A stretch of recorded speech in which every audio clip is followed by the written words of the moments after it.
ഇപ്പോൾ 2-3 ദിവസമായിട്ട് നല്ല വെയിലായതുകൊണ്ട് രാവിലെ എണീച്ച് വരാൻ വലിയ മടിയൊന്നുമില്ല കേട്ടോ. മഴ ആകുന്ന ടൈമിൽ നല്ല തണുപ്പൊക്കെ ആകുമ്പോൾ എണീച്ച് വരാൻ ഭയങ്കര മടിയാണ്. ഇന്ന് ബ്രേക്ക്ഫാസ്റ്റിന് ദോശയായിട്ട് ഉണ്ടാക്കുന്നത്. ഇന്നലെ ഇഡ്ഡലി ഉണ്ടാക്കിയതിൻ്റെ മാവ് ബാക്കിയുണ്ട് കേട്ടോ. മാവ് അരച്ച് വെക്കുന്ന ദിവസം ഞാൻ 2 ദിവസത്തിനുള്ളത് അരച്ച് വെക്കലുണ്ട്. ഒരു ദിവസം ദോശ ഒരു ദിവസം ഇഡ്ഡലി ആക്കാൻ വേണ്ടിയിട്ട് കേട്ടോ. എന്നാൽ പിന്നെ 2 ദിവസത്തേക്കുള്ള കാര്യങ്ങൾ എളുപ്പമായല്ലോ. ദോശ ചുട്ട് കഴിയുമ്പോൾ അടുപ്പത്തേക്ക് വെക്കാൻ വേണ്ടി ഞാൻ ഉച്ചക്കേക്കുള്ള കറി ഉണ്ടാക്കാനുള്ള സാധനങ്ങളൊക്കെ അരിഞ്ഞെടുത്ത് വെച്ചേക്കുന്നു കേട്ടോ. അപ്പോൾ ഫ്രിഡ്ജ് തുറന്ന് നോക്കുമ്പോഴാണ് പച്ചമുളകില്ലേ.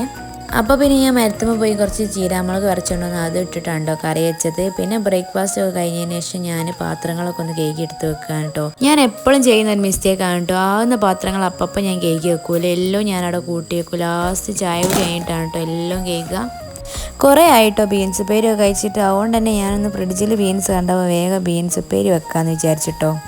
പാത്രം കഴുകാൻ വന്നപ്പോൾ തന്നെ ഞാൻ അരി അടുപ്പത്ത് ഇട്ടീന് കേട്ടോ. അപ്പോൾ അരി വേവാനയക്കുന്നത്, അതുകൊണ്ടാണ് ഞാൻ പെട്ടെന്ന് തന്നെ ബീൻസ് അരിഞ്ഞെടുക്കുന്നത് കേട്ടോ. ചോറ് ഊറ്റിയിട്ട് വേണം എനിക്ക് ഇനി ബീൻസ് ഉപ്പേരി അടുപ്പത്ത് വെക്കാൻ കേട്ടോ. ഇവിടെ എങ്ങനെയാണ് കേട്ടോ ചോറ് ഊറ്റൽ. ഞാൻ ഇവിടെ വന്നതിന് ശേഷമാണ് കേട്ടോ ഇങ്ങനെ ചോറ് ഊറ്റുന്നത് കണ്ടതും.